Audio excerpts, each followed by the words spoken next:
Mari kita berdoa.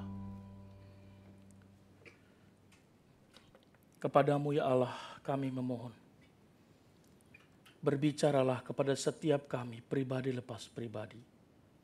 Sebagaimana Engkau menolong hamba-Mu mengerti firman Tuhan. Memberkatinya, memberi pengertian kepadanya. Begitulah kiranya Tuhan memberikan pengertian firman Tuhan ini kepada setiap jemaat-Mu hari ini. Gunakanlah hamba-Mu ini menjadi alat-Mu untuk boleh memberitakan anugerah dan peringatan Tuhan. Tolonglah setiap kami, mampukanlah kami untuk bisa menangkap maksud Tuhan. Biar kami membaca dengan teliti, mendengarkan dengan serius, merenungkannya dengan sungguh-sungguh dan melakukannya dengan rendah hati. Biar kami mengarahkan hati dan pikiran kami hanya kepadamu. Dan tidak ada satupun yang mengganggu perhatian kami, fokus kami dari firman Tuhan. Kami menolak segala tipu muslihat kuasa si jahat yang berusaha merebut perhatian kami. Dan kami serahkan seluruh hidup kami ke dalam tangan Tuhan. Baik kami yang ada dalam ruangan maupun semua jemaat-Mu yang mengikuti melalui streaming. Tuhan berkatilah. Dalam nama Tuhan Yesus kami berdoa. Amin. Silakan duduk.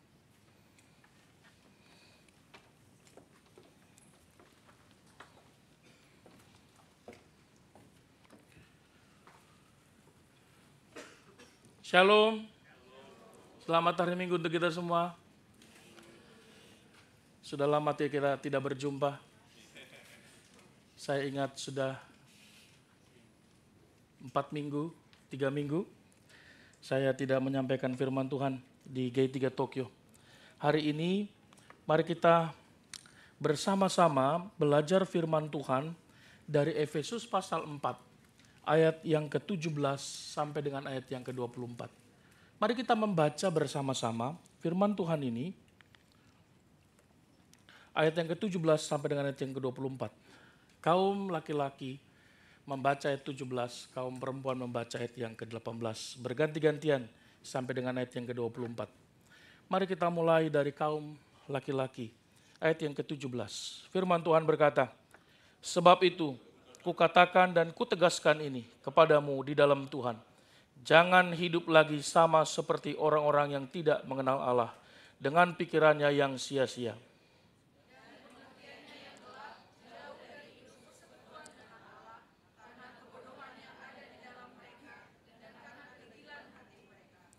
Perasaan mereka telah tumpul, sehingga mereka menyerahkan diri kepada hawa nafsu dan mengerjakan dengan serakah segala macam kecemaran.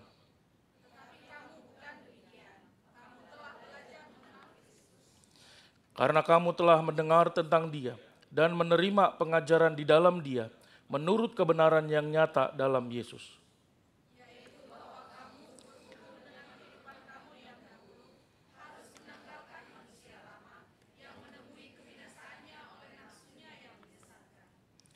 Supaya kamu dibaharui di dalam roh dan pikiranmu.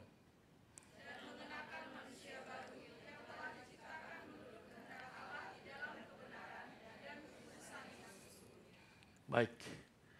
Saudara, pernahkah saudara memiliki barang elektronik apapun itu, handphone, komputer, TV, mesin cuci, semua berbarang elektronik itu yang sudah tua. Ada yang mungkin lebih tua daripada si pemiliknya. Ada ya? Cara kerjanya, baru dinyalain sebentar sudah mogok. Kalau dia sojiki, dia bukan menghisap malah membuang. Ini sistem cara kerjanya kurang baik. Maka saudara mengeluarkan sejumlah uang untuk membeli yang baru. Alat itu ketika Anda bawa ke rumah, lalu Anda mulai gunakan, Anda tidak sabar untuk menggunakannya karena akan berharap mendapat sesuatu yang baru. Benda yang baru dengan cara kerja yang baru akan mempermudah kehidupan kita. Tetapi setelah sampai di rumah, yang terjadi adalah sama. Kalau kita membeli penyedot debu sojiki, ternyata dia bukan hanya menyedot, tapi sedot dan keluar. ACDC. fungsinya justru tidak menggambarkan kebaruannya. Membeli TV yang tadinya kalau TV lama hanya ganti channel harus diputar. Tak, tak, tak, tak, tak, tak. Kalau zaman dulu begitu ya. Lalu kurang bagus antenanya geser dikit. Belum, geser, lagi. Tapi begitu ternyata setelah beli TV digital dengan layar OLED yang bisa melengkung, ternyata hitam putih. Channelnya hanya 2. TV-nya baru, tapi fungsinya, bekerjanya lebih parah dari benda yang lama, yang tua. Kira-kira apa yang ada di benak kita ketika kita mendapatkan situasi seperti itu? Sebagai seorang yang sudah mengeluarkan uang begitu banyak, membayarnya dengan harga yang lunas, tentu kita akan kecewa, bukan? Saudara, demikianlah Allah membayar kita dengan harga yang lunas. Tetapi ketika hidup kita yang telah dibayar dengan lunas ini justru tidak memunculkan, menampakkan, memberikan, mencontohkan hidup yang baru dengan cara yang baru, maka sama seperti kita. Tuhan akan sangat kecewa, bukan? Saudara, kita membaca dari Efesus pasal 4, itulah yang dikatakan oleh Paulus, saudara. Paulus memulainya dengan frasa sebab itu. Ketika Paulus menggunakan frasa ini, tentu ada maksudnya. Dia seringkali menggunakan istilah sebab itu untuk menghubungkan sesuatu yang sudah dikatakannya dan sudah dijelaskannya kepada jemaat di Efesus. Untuk sesuatu yang akan dijelaskannya. Kemudian, pertanyaannya sebab itu, sebab apa yang dimaksud dengan itu? Saudara, ada beberapa hal. Sebab itu bicara tentang panggilan keselamatan yang sudah diberikan Allah. Kesatuan kita di dalam tubuh Kristus itu. Allah sudah memanggil kita dalam keselamatan. Allah memberikannya di dalam kasih karunia melalui iman. Allah memberikan sesuatu kepada umatnya dan gerejanya. Dia memberikan pengajar-pengajar, para nabi, gembala-gembala, hamba-hamba Allah, para imam. Dan segala sesuatu, sebab itu karena sudah yang dikerjakan Allah kepada kita, baik pribadi maupun secara kolektif, maka sebab itu, kata Paulus, sudah selayaknya lah dengan semua yang sudah kita terima dan diberikan oleh Allah kepada kita, selayaknya lah kita menjalani hidup yang baru dengan cara yang baru dalam kehidupan kita, bukan? Dulu kita orang asing, dulu kita sendirian. Sekarang Tuhan kasih teman seiman, Tuhan kasih komunitas untuk bersama bertumbuh. Saudara, tetapi Paulus kemudian mengungkapkan fakta tantangan yang sangat spesifik yang terjadi di kalangan orang-orang Efesus. Yang sekaligus dia memberikan solusinya, solusi dari semua kehidupan, bagaimana caranya menjalani hidup yang baru dengan cara baru. Nah saudara, hari ini kita akan belajar 2 hal penting, 2 pokok penting. Mari kita lihat sama-sama bagaimana sebenarnya cara manusia baru hidup tiap-tiap waktu. Mari kita belajar yang pertama, hidup manusia baru itu dijalani dengan cara yang berbeda, saudara. Hidupnya berbeda. Kenapa? Kalau kita membaca ayat 17 sampai dengan ayat yang ke-19, saudara, kita diselamatkan. Dan ketika kita diselamatkan, Allah membayarnya dengan harga yang lunas. Itu menggambarkan Allah tidak menginginkan sesuatu yang sudah dibuang itu untuk datang kembali. Itu sebab kalau kita membaca 2 Korintus pasal 5 ayat yang ke-17, Paulus mengatakan, kita adalah ciptaan baru. Kita adalah ciptaan baru.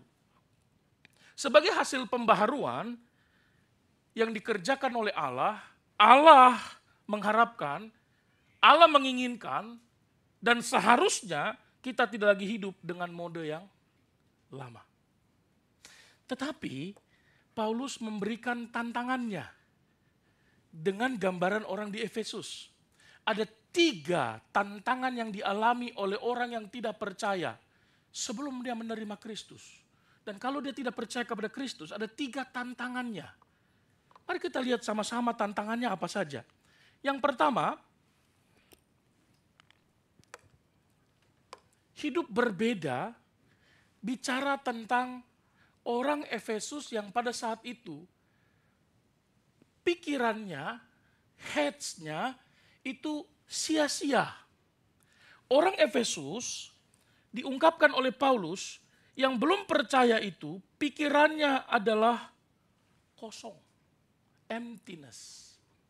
Dia memiliki segala sesuatu tapi dia tetap merasa emptiness. Pengkhotbah pasal 1 ayat yang kedua menggambarkan istilah ini dengan hebel, vanity, sia-sia. Segala sesuatu itu kosong katanya. Saudara, istilah pikiran atau saya menggunakannya H yang pertama head, itu bicara tentang kecerdasan, pemikiran, akal budi, pemahaman. Seorang teolog yang bernama Vernon McGee, dia berkata begini, istilah sia-sia itu bicara tentang ilusi kosong dari kehidupan yang dianggap oleh orang Efesus ada kepuasan dalam kehidupan yang penuh dengan dosa. Jadi McGee berkata, orang yang menganggap kalau dia hidup dalam keberdosaan itu akan mendapatkan kepuasan. Ya memang betul. Dia tidak menyadari bahwa dia sedang menuju kepada maut. Dia menikmati, ini yang disebut tinggal dalam dosa. Tinggal dalam dosa itu membuat orang menikmati dosanya. Walaupun sebenarnya dia sedang menuju kepada kebinasaan. Saudara, sederhananya ketika seseorang menganggap sesuatu jauh lebih penting daripada relasinya dengan Allah, ataupun apapun yang lebih penting, itu pikiran yang tidak ada gunanya. Atau ketika dia menganggap bahwa dia bisa mengusahakan dirinya, segala sesuatu tentang dirinya, dia mengusahakannya, maka itu tidak ada artinya. Itu sia-sia. Kalau dia menganggap segala sesuatu, tenang aja, pokoknya nanti pasti ada jalan keluarnya. Kelihatannya beriman ya. Itu gimana cara tenang saja, nanti pasti ada jalan keluarnya, itu dari mana jalan keluarnya? Percaya atau pada akhirnya nanti juga akan ketemu jalan keluarnya? Tidak ada jalan keluar juga, bukankah itu sebuah jalan keluar? Ya, kadang ada yang bilang kan, bagaimana sudah dapat jalan keluar? Belum Pak, tidak ada jalan keluar. Itu jalan keluar. Berarti engkau tetap ada di dalam lingkaran permasalahan. Sesuatu yang diusahakan, yang dilakukan dengan kekuatan sendiri itu sia-sia. Makanya kalau kita membaca kitab Pengkhotbah kita akan menemukan belajar sia-sia.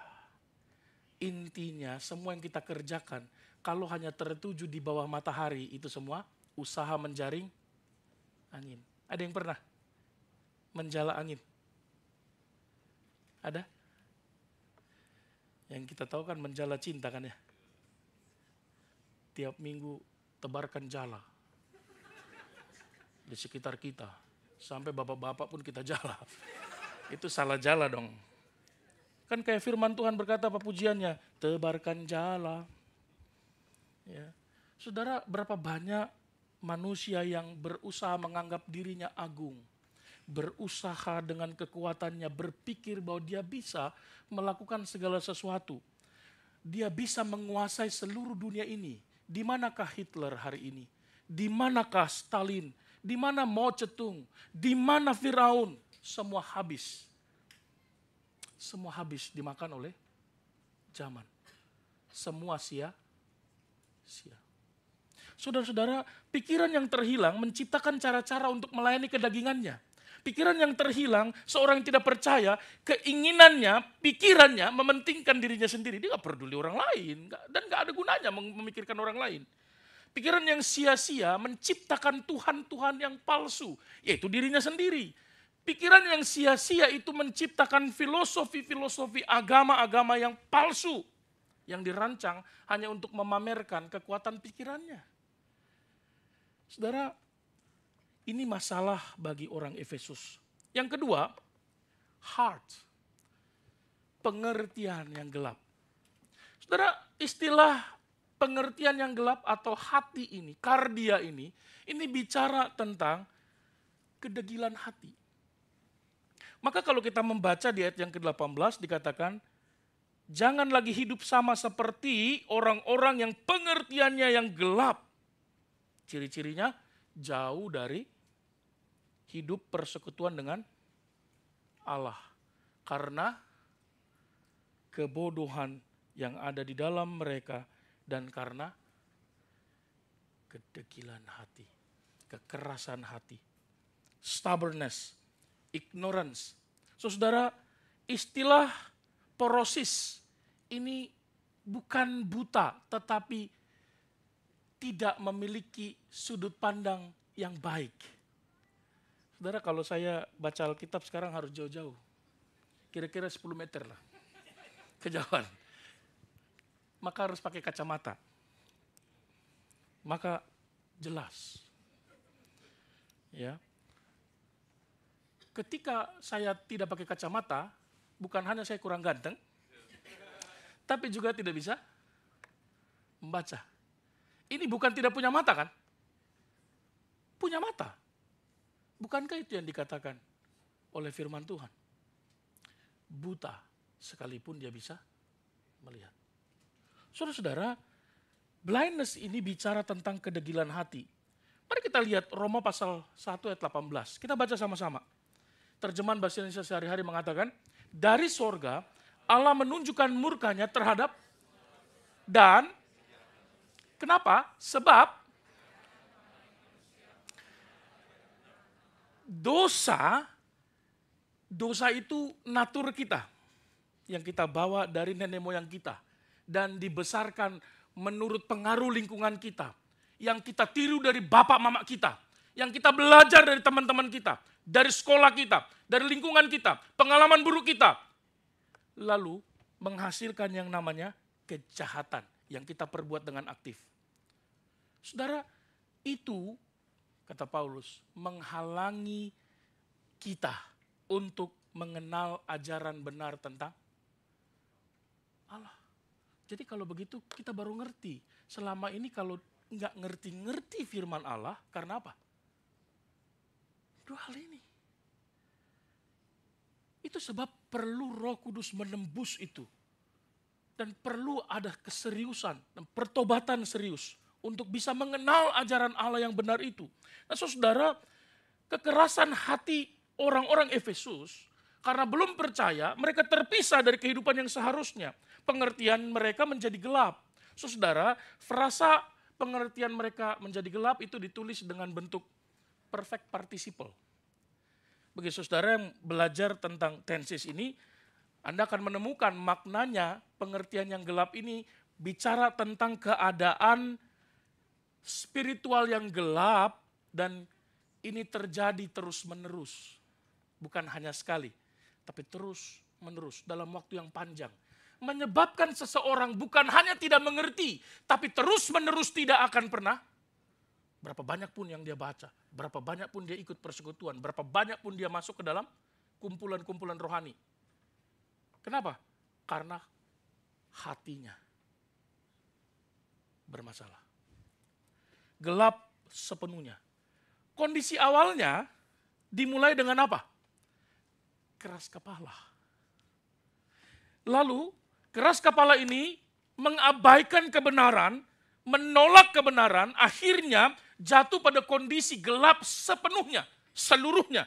Dan menuntun pada titik akhirnya dia sampai pada kondisi tidak lagi responsif terhadap firman Allah. Tidak lagi peka. Saudara, pada saat seorang masih hidup, dicubit sakit. Gitu ya. Tapi kalau dia terus-menerus dicubit, dia abaikan rasa sakit. Lama-lama dia tidak lagi merasa sakit. Ini namanya ignorance. Mengabaikan rasa sakit. Bukan tidak sakit kan? Tanpa dia sadari, dia tidak lagi merasa sakit. Tapi luka sudah banyak dalam tubuhnya, betul? Saudara, mereka seperti mayat yang tidak berespon. Mayat Anda kelitikin gak bakal ketawa. Justru orang yang melihat Anda ngelitikin mayat akan ketawa. Udah gila kawan ini katanya. Gak ada otak nih katanya. Mayat gak akan ada responnya saudara. Mau Anda gelitikin, mau Anda jungkir balik, gak ada. Kalau dia ketawa, itu gak lucu saudara. Dan tidak ada satupun orang yang ada dalam ruangan itu akan tertawa ketika mayat itu tertawa. Sesuatu yang membuat mayat tertawa justru tidak lucu buat kita. Kita lari bukan? Saudara, Paulus mengatakan bahwa hati mereka, pengertian mereka gelap. Mereka tidak bergerak, bukan hanya tidak bergerak, tidak tergerak, tidak terpengaruh oleh hal-hal benar. Walaupun mereka tahu. Mereka tidak mencintai kebenaran. Mereka mencintai kegelapan. Mereka nggak mau keluar. Nah, saudara pernah nonton film vampir ya? Dulu film vampir pertama yang saya tonton tuh dari Romania. Ganteng-ganteng vampirnya. Sampai pada waktu dia tersenyum baru kelihatan. Ada yang punya gigi kayak vampir. Tapi anehnya pada waktu itu vampirnya takut dengan bawang putih. Mungkin dia takut nafasnya bau. Setelah beberapa tahun saya mulai nonton film vampir juga, mulai terkenal vampirnya dari Eropa yang lain, dari Inggris. Kali ini dia tidak takut bawang putih. Dia takut dengan air suci. 5 tahun kemudian muncul film vampir dari Amerika. Dia tidak lagi takut kepada bawang putih, air suci, sekarang pada salib. Apapun yang bentuknya salib, takut. Yang terakhir, tahun 2000-an, muncul film Hollywood yang sangat terkenal tentang, dan itu bahkan berseri, ada sequelnya. Ada pembunuh. Dia tidak lagi takut dengan salib, air suci, lalu bawang putih, dia tidak takut. Tapi dia takut pakai apa? Peluru yang terbuat dari perak. Tokohnya waktu itu adalah pemain Fast Furious itu. Dia membunuh vampir kemana-mana. Dia memburu vampir. Dikasih salib, dia ketawa. Dikasih bawang putih, ini enak buat capcay. Saudara, kenapa? Dia tidak lagi bisa merespon. Maksud saya, kok bisa ya kita dibohongin oleh film ya? Dan dia menggambarkan bahwa dari waktu ke waktu vampir itu kemudian mati rasa. Saudara, itulah hidup yang ignorance. Tapi hal yang ketiga, permasalahannya adalah hands. Perbuatan. Nah lihat, pikiran sia-sia menuntun kepada tumpulnya hati. Tumpul hati mengakibatkan perbuatan juga salah. Saudara, ayat 19 mengatakan, perasaan mereka tumpul, sehingga mereka menyerahkan diri kepada hawa nafsu dan mengerjakan dengan serakah. Saudara pernah lihat orang makan serakah berebut? Saudara, di kampus kami tidak berebut, saudara. Karena memang nggak ada yang bisa direbut. Kalau makan itu harus dengan iman dan kecepatan. Saya harap saudara bisa mengunjungi STT ya, STT di Ati ya. Kalau makan itu memang STT itu perlu iman dan kecepatan. Faith and speed. 6 orang makan dalam satu meja, ikan asin bisa berubah jadi kepala ikan asin. Ayam yang tadi paha bisa berubah jadi tulang. Tinggal sayap. Bahkan ayam bisa berganti jadi ikan asin. Oh, mujizat terjadi saudara di STT. Jadi kalau ditanya, apakah mujizat itu terjadi? Oh, tiap hari di STT. Dan kita tidak marah karena kita tahu siapa yang berbuat itu. Sehingga doa kita apa? Ampunilah mereka karena mereka tahu apa yang mereka perbuat.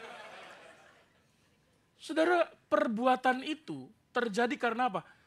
Dengan serakah. Padahal dia sudah dapat jatah. Tapi masih mau ngambil punya orang. Tapi bisa disembunyikan. Bagaimana caranya? Menyimpannya di bawah nasi. Wah, modus operandinya ketahuan setelah 5 tahun saya lihat. Menyimpan di bawah nasi atau dibawa dipegang di bawah piring. Wah, canggih bukan? Ternyata kesulitan hidup membuat orang kreatif kan? Saudara, ini tidak lagi memiliki perasaan bahwa dia bisa makan 2 daging, tapi temannya nggak makan apapun. Perbuatan-perbuatan seperti ini, dikatakan oleh firman Tuhan, mereka tidak lagi punya perasaan malu. Mereka rakus berbuat dosa. Saudara, buat dosa kau rakus dulu. Rakus untuk makanan mungkin oke lah, karena memang jarang makan seperti itu. Kalau makannya 5T, tempe, tahu, teri, toge. 5T. Telur. Daging itu 3 tahun sekali lah. Sedih saudara. Sekarang sih enggak ya. Zamannya Pak Samuel mungkin sehari 5 kali makan daging. Ya. Saudara, ini bicara tentang apa? Seperti seorang penyakit kusta. Kalau penyakit kusta itu, jari-jarinya copot, itu nggak ada rasa lagi saudara. Mereka sudah tidak lagi mengetahui apalagi yang hilang dari tubuhnya. Bukan hanya rasa sakit yang hilang, tapi dia kehilangan anggota tubuhnya pun dia tidak tahu lagi. Kenapa? Karena perbuatan mereka, perilaku mereka yang mencemari diri mereka. Saudara, kalau kita membaca Efesus pasal 4 ayat ke-19 ini, mereka sudah tidak punya malu lagi. Saudara, bulan Juni, saudara mengikuti media sosial G3 ya? Siapa yang ikut Instagram G3? Oh, pantas pengikutnya kurang ya. Kalau G3 sendiri tidak cinta media sosialnya dan share kembali ke bagaimana orang bisa diberkati kan? Dalam media sosial, beberapa hari yang lalu ada postingan tentang Queen James Bible. Betul ya? Nggak tahu Pak. Jangan buka sekarang. Bulan Juni disebut di sana sebagai bulan Pride Month dari LGBTQ+. 1 bulan penuh saudara. Dan sebenarnya mereka merayakan, sengaja membuat perayaan untuk orang-orang LGBT di antara hari ibu dan hari bapak sebenarnya. Tapi kemudian mengubahnya menjadi 1 bulan penuh. Hari bapak dan hari ibu cuma 1 hari kan? Mereka 1 bulan. Saya coba browsing saudara kemarin. Kenapa ya? Kok 1 bulan penuh? Perdebatan di dalam komentar itu. Iya, kamu kan gak merasakan, LGBT ini kan minoritas. Kamu tidak pernah merasakan dianiaya. Loh, maka poster-poster mereka saudara berkata, akhirnya cinta itu menang. Saudara bisa membayangkan mereka lagi gak tahu malu saudara. Mereka bahkan memasukkan itu ke dalam undang-undang negara. Memasukkan ke dalam gereja. Sikap yang benar-benar bertentangan dengan firman Allah. Kalau ada yang masih dalam foto profilnya menggunakan bendera warna-warni begini, segera mengganti media sosialnya. Bahkan mengganti wajahnya. Foto profil maksudnya. Orang yang tidak percaya itu menyerahkan hidupnya kepada kejahatan. Ketika yang melakukannya dia kehilangan kepekaan terhadap dosa. Dosa tidak lagi sesuatu yang menggetarkan hatinya. Saudara kalau baru pertama berbuat dosa, baru pertama kali berbohong, itu gemetar keringat dingin saudara. Kaget dan gelisah. Tapi 2, 3, 4, 5 kali berbuat dosa, berbohong, udah jadi kebiasaan. Bahkan dia tidak tahu apa dia berbuat jujur, berkata jujur atau berkata bohong. Maka tidak heran, dulu ada seorang hamba Tuhan berkata kepada saya, Pak, kenapa Bapak mengabaikan kalimatnya? Dia katakan begini, aduh udahlah Pak Mimbar, kalau ngomong sama dia, 10 yang dikatakannya, 9 itu tidak benar, 1 lagi diragukan kebenarannya. Berarti gak ada yang benar. Saudara, kenapa ya? Ada orang yang berkata, saya mau melakukan apa saja yang saya mau. Saya, apa yang mau saya suka, kapan saja saya suka. Siapa saja, apa saja, di mana saja, kapan saja. Aku gak peduli dengan omongan orang.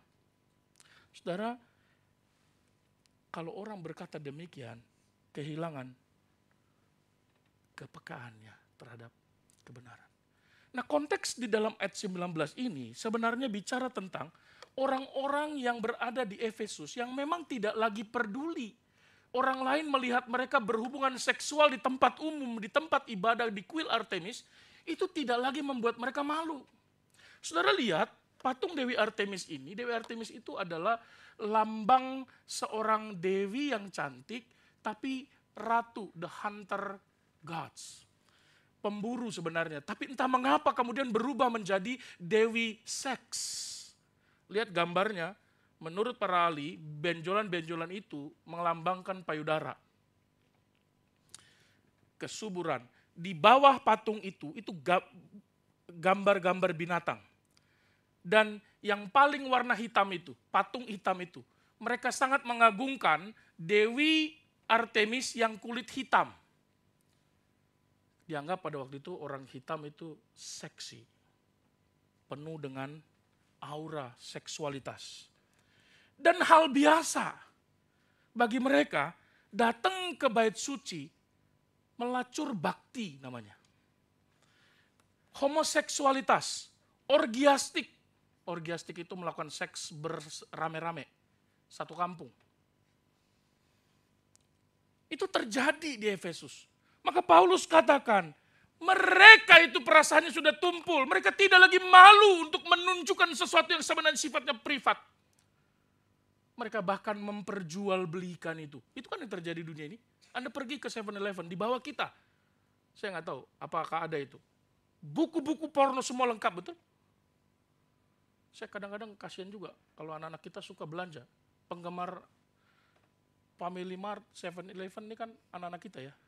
Walaupun mereka carinya Famiciki kan. Tapi yang dia lihat kan bukan hanya Famiciki. Ya. Saudara, Dewi Artemis menjadi lambang daripada keserakahan berbuat dosa. Dan apa yang terjadi? Seorang yang berjalan dalam kegelapan, bahkan secara fisik saja itu berbahaya, saudara. Berjalan di dalam kegelapan secara fisik itu berbahaya. Tapi lebih berbahaya lagi kalau dia berjalan dalam kegelapan rohani, bukan? Dengan demikian, kalau orang mengerjakan dengan serakah segala macam kecemaran, dan dia terus-menerus melakukannya dengan seburuk mungkin, maka orang-orang yang ada di sekelilingnya bukan hanya terpengaruh, tapi juga ikut mati bersama dengan dia.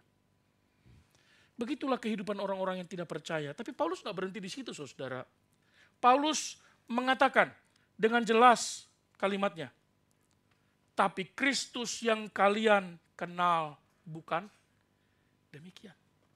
Hai orang Efesus yang Kristen, yang percaya kepada Tuhan, kalian sudah mendengar.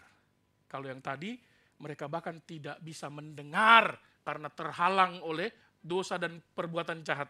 Tapi kalian sudah mendengar. Kalian inilah pengikut-pengikut Kristus. Kalian sudah diajar, menerima pengajaran. Saudara, istilah mengenal Kristus ini mengacu kepada orang yang diselamatkan. Tapi lebih daripada itu, mengenal itu bicara tentang orang yang sudah diperbaharui. Orang percaya yang dilahirkan kembali oleh Kristus melalui kematiannya di atas kayu salib. Sehingga Filipi pasal yang kedua ayat yang kelima berkata, hendaklah kepada orang yang sudah diperbaharui itu, manusia baru itu, Tuhan berkata, hendaklah kamu menaruh pikiran dan perasaan yang terdapat juga dalam Kristus. Jadi kita harus berbeda dari dunia ini, daripada orang-orang di sekitar kita. Bukan karena kita ingin beda sendiri, tapi memang natur kita udah beda kalau kita percaya kepada Kristus, betul enggak? Lalu apa yang harus kita lakukan? Bagaimana cara hidup yang baru? Bukan hanya sekedar berbeda. Paulus menggambarkan beberapa hal. Cara hidup yang baru itu yang telah dikerjakan oleh Kristus, lalu setelah dia diubahkan oleh kuasa Kristus, karena kita telah diajar tentang kebenaran, maka kita harus melakukan sesuatu yang aktif di dalam hidup kita. Dan tindakan itu, kata Paulus, ada 3 hal. Yang pertama, cara hidup baru terlihat dari menanggalkan. Menanggalkan tidak bicara dengan tanggalan. Itu namanya mengkalenderkan. Itu berbeda, saudara. Menanggalkan yang dimaksud itu artinya melepaskan. Saudara, melepaskan ini bicara tentang bukan kalimat perintah, saudara. Kalau beberapa waktu lalu kita belajar Paulus memerintahkan ya untuk hendaklah kamu kuat. Tapi ini tidak, Paulus tidak memberi perintah. Paulus memberitahu kepada mereka bahwa naturmu, fakta kamu yang sudah percaya, kamu tidak seperti mereka. Kamu seharusnya sudah melakukan ini. Dan kalau belum melakukannya, segera lakukan. Karena kalau kamu berusaha melakukan ini, pada waktu kamu belum percaya, kamu tidak akan mungkin bisa melakukannya. Karena kamu hanya mayat hidup yang tidak bisa berespon.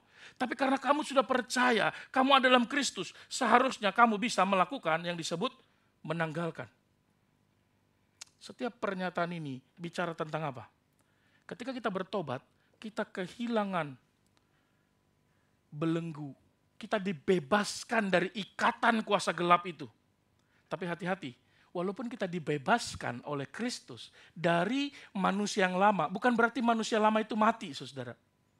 Dia tetap ada, sehat dalam diri kita. Masih sama kuatnya. Yang membedakannya adalah, manusia lama itu tidak lagi berkuasa mencengkeram kita, membelenggu kita. Ketika dia berkuasa membelenggu kita, kita nggak bisa berbuat apapun. Untuk hidup baik pun nggak bisa. Tapi ketika Kristus mati bagi kita, kita percaya kepadanya, menyerahkan hidup kita kepada Kristus, maka pada saat itu kematian Kristus membebaskan kita dari belenggu itu. Belenggu itu dihancurkan. Nah pada saat itu, manusia lama itu masih hidup dan sehat.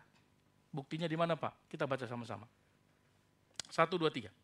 Maksudku ialah, hiduplah oleh roh. Maka kamu, sebab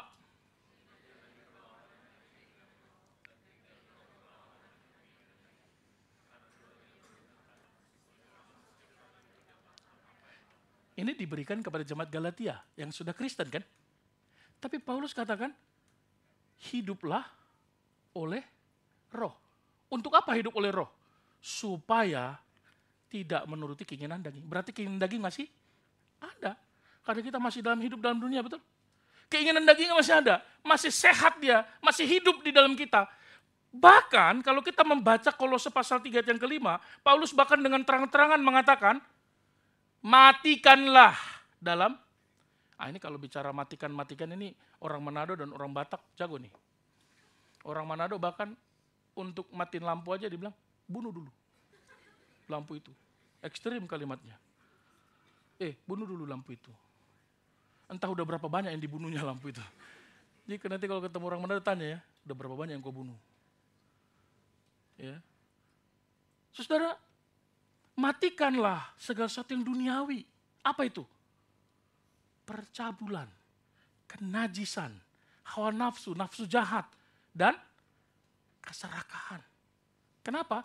Karena itu sama dengan penyembahan berhala yang dilakukan di kuil Dewi Artemis. Kan pelacuran bakti yang dikerjakan di sana. Sama. Saudara, bahkan ayat yang ke-6 berkata apa? Semuanya itu mendatangkan murka Allah. Dahulu kamu juga sama seperti mereka. Kamu hidup di dalamnya. Perbuatanmu sama. Tetapi sekarang karena Kristus sudah mati, Paulus katakan, buanglah. Loh, tadi matikanlah. Sekarang, ya kalau orang sudah mati, Anda mau simpan terus. Busuk dia. Marah, geram, ada juga geram untuk bayi ya. Geram sekali, itu bukan kemarahan. Rasanya mau nabok deh. Itu geram. Kejahatan, fitnah, kata-kata kotor yang keluar dari mulutmu. Jangan saling mendustai. Karena kamu telah menanggalkan manusia lama. Dan yang terakhir, dan telah mengenakan manusia baru yang terus-menerus diperbaharui. Saudara, maksudnya menanggalkan itu seperti apa ya?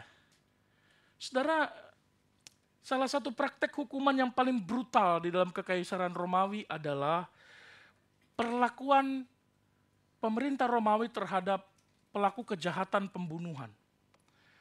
Bukan hanya dipaku lalu disalib. Ini diambil dari bangsa Kartago yang dikuasai oleh Romawi. Tapi satu hukuman yang paling brutal adalah hukuman dengan mengikatkan penjahat yang membunuh orang Dan jenazah yang dia bunuh, yang sudah mati itu, diikat dengan si pembunuh. Muka dengan muka, bibir dengan bibir, tangan dengan tangan, muka dengan badan dengan badan, diikat. Kadang disulakan atau kadang-kadang diikat bersama-sama, dibiarkan dia di rumah tiduran. Ini yang kita sebut dalam istilah frasa dead weight. Saudara, apa yang terjadi kepada si pembunuh itu? Dia nggak langsung mati. Tapi kematian dari korban yang dia bunuh, perlahan busuknya, ulatnya, seluruh kematian itu menjalar dari mulut jenazah masuk ke mulut si pelaku. Matanya keluar, seluruhnya masuk, mencemari orang yang hidup. Yang tadinya sehat, diikat dengan orang yang mati, apa yang terjadi? Perlahan tapi pasti, bukan hanya dia menderita, dia pada akhirnya mati dalam kesengsaraan. Itu hukuman yang dilakukan oleh Romawi. Ini yang disebut keinginan daging. Maka dia katakan, tanggalkanlah keinginan daging. Tanggalkanlah daging itu. Put off the dead weight. Saudara, itulah istilah dead weight itu. Jangan bawa jenazah dalam badanmu. Jangan bawa orang mati di dalam tubuhmu. Jangan bawa sesuatu yang sudah mati itu, karena dia akan mencemari dirimu. Pertanyaannya, apa ya yang menjadi death weight kita? Yang masih mencemari kita, yang mengikat kita. Tuhan katakan, lepaskan, tanggalkan, buang, matikan. Jangan dipikul terus. Yang masih melekat dengan kita. Hai orang percaya, buanglah. Yang kedua, bukan hanya menanggalkan, ciri cara hidup baru itu adalah dibaharui. Saudara, dibaharui ini bicara tentang, kalau orang tidak percaya, pikirannya sia-sia. Pikirannya kosong, apapun yang dipikirkannya, yang paling brilian sekalipun, itu sia-sia. By the way, informasi, semua peraih Nobel, nomor 1 itu orang Kristen, nomor 2 orang Yahudi, nomor 3 orang ateis. Orang ateis nggak pernah lebih unggul daripada kedua orang yang beragama. Orang Islam nomor 4 atau nomor 5. Itu data akademik. Mau menggambarkan apa? Sang kreator menghasilkan ciptaan yang kreatif. Kenapa? Dia bisa tetap kreatif kalau dia berelasi dengan sang kreator. Dia bisa meng-create sesuatu karena dia terhubung dengan Allah yang tidak pernah habis inspirasinya. Betul? Orang yang tidak percaya, pikirannya sia-sia. Berbeda dengan orang-orang yang percaya. Pikirannya diperbaharui tiap-tiap hari. Saudara, maksudnya apa? Ketika Tuhan menyelamatkan kita, bukan hanya kita dibebaskan dari kematian yang kekal, tapi juga dibaharui pikirannya. Fokusnya berubah, keinginannya berubah, hidupnya diubah. Ketika pikiran kita tertuju kepada perkara di atas, maka kita akan mengikuti pimpinan daripada pikiran itu. Itu sebab Kolose pasal 3 ayat yang pertama mengatakan, kalau kamu dibangkitkan bersama dengan Kristus, apa katanya? Carilah perkara yang di atas. Oh, perkara di gereja, Pak. Kok di gereja? Karena gereja kita lantai 2. Bukan, perkara di atas maksudnya perkara di sorga. Jangan hanya perkara di dunia. Pengkhotbah berkata, di bawah matahari semua sia-sia. Maka Paulus katakan, betul yang kata pengkhotbah. Maka jangan cari di bawah matahari. Carilah yang di atas matahari. Di mana itu? Perkara di atas, di sorga. Karena sorga mengatasi matahari. Makanya Paulus katakan, jari lelahmu di dalam Tuhan tidak akan pernah sia-sia. Karena engkau bekerja, engkau melayani, engkau hidup benar. Bukan untuk di bawah matahari, tapi di atas matahari. Dan Paulus katakan, pikirkanlah perkara di atas. Bukan yang di bumi. Apalagi di bawah bumi.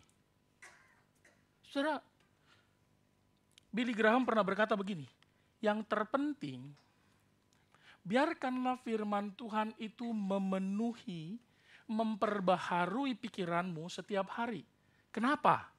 Karena dengan membiarkan firman Tuhan itu memenuhi pikiran kita tiap hari, membuat kita tertuju kepada Kristus. Kalau pikiran kita tertuju pada Kristus, maka setan, keinginan daging, godaan itu makin sempit ruangnya untuk menggoda kita, mendorong kita untuk berbuat dosa. Maka kalau begitu jangan diperluas ruang gerak setan. Tapi persempitlah dia dengan apa? Biarkan firman Tuhan memenuhi dan memperbaharui. Firman Allah itu bukan hanya menyucikan, membersihkan, tapi meregenerasi. Saudara-saudara, orang percaya pikirannya diperbaharui tiap-tiap hari. Maka pembaharuan itu menghasilkan tiap hari makin dewasa, belajar dari kesalahan, berbuat kebenaran, tidak mengulangi perbuatannya. Dan makin hari dia makin belajar mencintai Tuhan. Amin. Saudara, maka Paulus mengatakan, jangan kamu menjadi serupa dengan dunia ini. Kenapa ya? Berubahlah. Kok bisa berubah, Pak? Karena Kristus sudah memperbaharui kita. Kita baca sama-sama. 1, 2, 3. Jadi, semua yang benar, semua yang mulia, semua yang adil, semua yang suci, semua yang manis, semua yang sedap, semua yang disebut kebajikan, patut dipuji. Hari ini apa yang kita pikirkan? Semua yang mulia, semua yang adil, semua yang suci, semua yang manis, itukah yang kita pikirkan? Atau sebaliknya, semua yang buruk, semua yang tidak menyenangkan, semua hal-hal yang tidak mengasihkan, yang mengecewakan, itu kan kita pikir. Saudara, mari kita bertanya, bagaimana hidupku yang baru ini? Cara aku menjalaninya. Yang terakhir, cara hidup baru adalah kalau sudah menanggalkan, maka dia harus mengenakan. Kalau kita habis mandi, ada yang mandi sambil pakai baju. Saya mah biasa, itu orang biasa Pak, kalau mandi buka baju. Aku tidak. Aku mandi bahkan pakai piyama. Gak ada kan? Dia tanggalkan baju yang kotor, dia mandi, dia basuh bajunya, badannya, dan dia ganti yang ganti yang baru. Dia pakai baju yang baru. Baju yang bersih.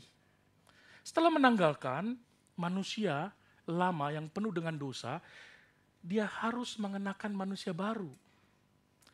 Paulus menggambarkan ini dengan jelas, saudara. Manusia yang baru, mengenakan manusia baru ini, dia mau bicara tentang apa, saudara? Ayat yang ke-24 dia berkata, kenakanlah manusia yang baru, yang telah diciptakan menurut kehendak Allah di dalam kebenaran dan kekudusan yang sesungguhnya.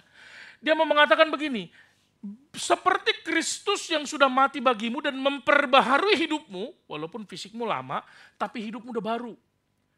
Manusia baru yang dimaksud di situ, itu dituju kepada Kejadian pasal 1 dan pasal 2. Ketika Adam dan Hawa dicipta, itu manusia baru, betul? Emang ada orang lain sebelumnya? Enggak ada kan? Adam, Hawa, itu manusia baru. Baru dicipta, dia tidak ada dosa, dia tidak tahu apa itu dosa, tapi bisa berbuat dosa. Tapi bisa juga tidak berbuat dosa. Nah, Kristus mengerjakan itu, saudara. Gambar dan rupa Allah itu diberi kembali kepada manusia yang sudah jatuh ke dalam dosa itu. Bahkan kalau kita membaca terjemahan modern dari ayat yang ke-24, dia mengatakan begini, mengenakan manusia baru yang telah diciptakan dalam kebenaran dan kekudusan, sama seperti Allah. Berarti sama seperti Allah. Maka tidak heran Paulus mengatakan begini, Galatia pasal 2 ayat 20. Kita baca sama-sama ya. 1, 2, 3. Namun,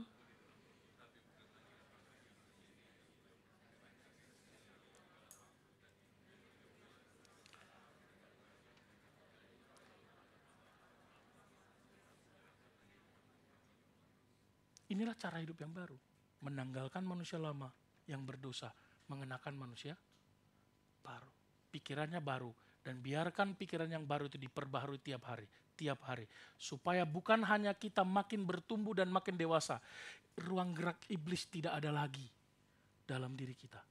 Saudara, siapakah di sini yang sudah mandi lalu memakai pakaian yang kotor lagi? Karena terlalu mencintai pakaian itu. Aduh Pak, aku gak bisa tidur kalau gak pakai baju itu. Udah berapa lama kau pakai itu? Kira-kira 15 tahun lah. Kan jorok ya.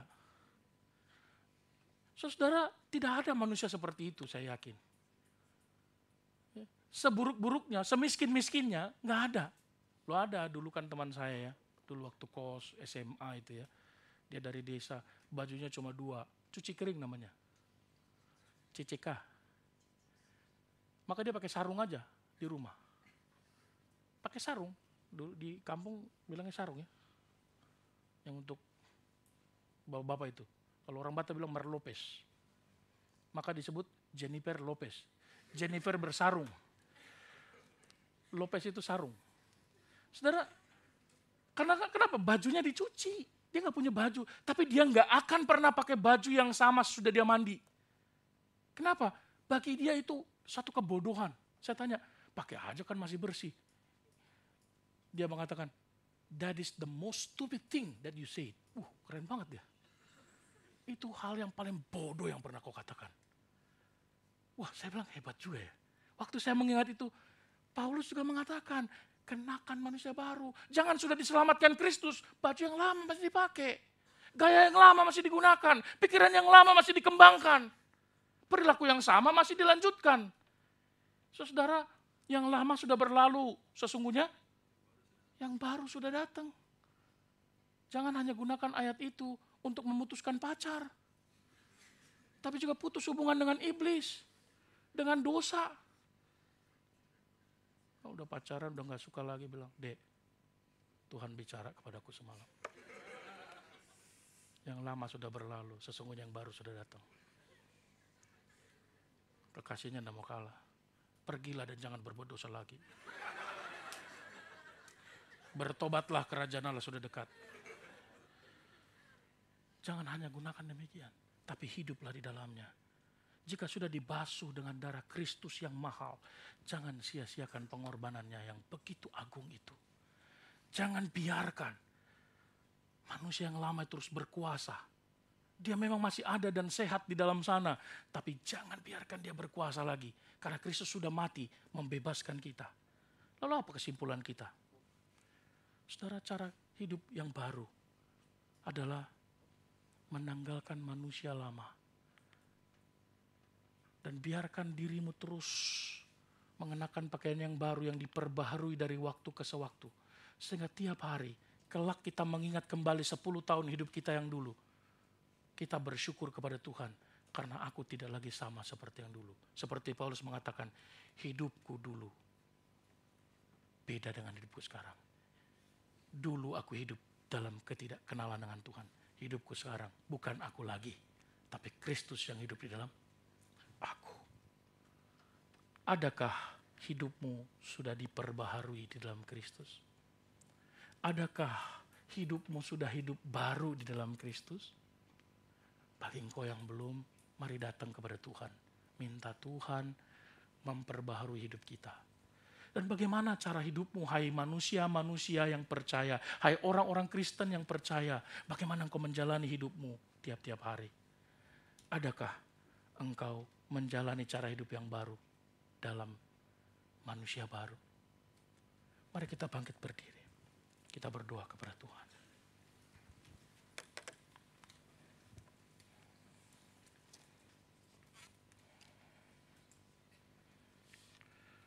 Mari masing-masing kita berdoa.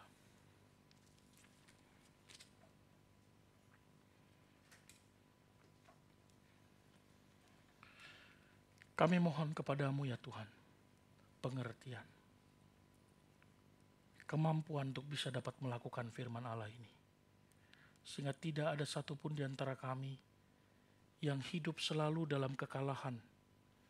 Kekalahan dari kuasa kegelapan, hidup yang lama yang telah dikalahkan oleh Kristus melalui kematiannya. Tapi biarlah kami memiliki hidup yang baru dengan kemenangan tiap-tiap hari dan rasa syukur yang penuh kepada Tuhan. Kami telah belajar cara hidup yang baru dari manusia yang telah diperbaharui oleh Kristus. Perlengkapi kami untuk bisa terus hidup di dalamnya. Sertailah bagi setiap pribadi yang masih bergumul dan masih belum yakin telah hidup baru atau masih dalam hidup yang lama. Tuhan berkasih karunialah. Mohon Tuhan menjamah setiap hati dan pribadi, setiap yang belum percaya.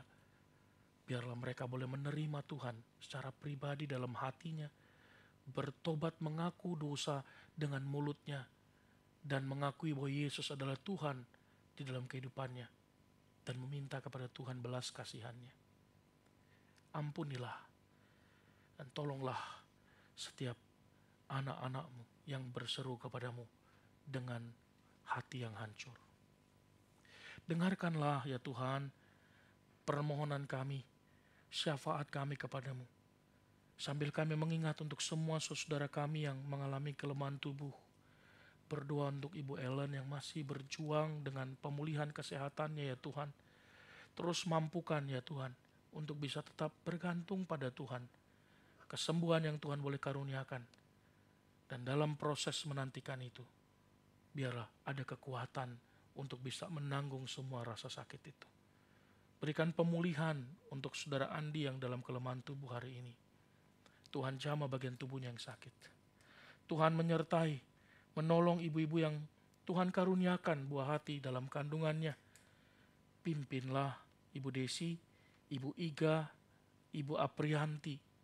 Bersyukur Tuhan boleh mengaruniakan kesempatan dan kepercayaan untuk boleh mengandung. Dan kiranya anugerah Tuhan juga memimpinnya sampai proses persalinan nanti dalam kekuatan kesehatan yang datang dari Tuhan.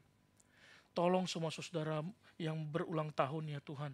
Ibu Kenny, Bapak Yayan, Saudari Maria, Saudari Tania, Saudara Orenta, Bapak Guntur, Saudari Matilda, Saudara Ricky Dewianta, Bapak Andre, Saudara Irvalen, Ibu Epifania, Adik Hyuga, Nicole, dan semua jemaat yang berulang tahun dalam minggu ini, yang mungkin luput dari perhatian kami. Tuhan sertailah. Berkatilah kekuatan demi kekuatan dalam hidup mereka ya Tuhan. Mohon Tuhan memampukan mereka melewati waktu demi waktu sebagaimana Engkau mengaruniakan kepada mereka juga kemampuan.